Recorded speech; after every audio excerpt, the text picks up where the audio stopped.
आमीन या रब। हर एक माँ बाप को अपनी अपनी औलाद दियां खुशियां वेखनियां नसीब करे आमीन। तो शायर लिखा पढ़ के बिस्मिल्लाह करा सिफत उसदी जड़ा मालिक कुल संसार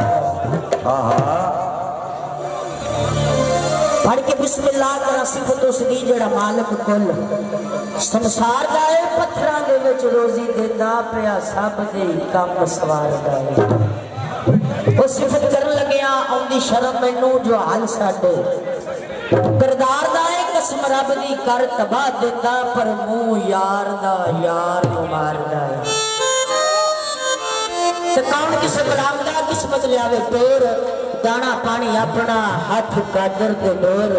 वो गल्लां करनियां सौखियां मरदा औखे पालने बोल आगाज करते हैं कायदार मदीना सल्लल्लाहु अलैहि वसल्लम का दो जहां दे वाली जुनाब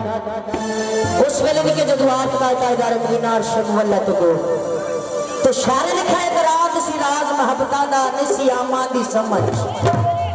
आने वाला सदिया तालब ते पहुंच मतलूब गया जिब्रील सी साड ला जान वाला बाजे आंख दे बिना दरवाजे थी किवें गया सी अर्श ते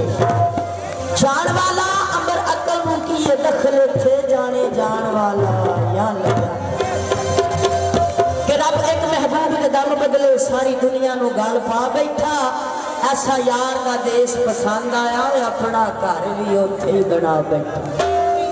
सुभान अल्लाह पूरा मलाइका सरकार दे रस्ते विच खड़ियां सरकार दे इस्तकबाल करदियां देखो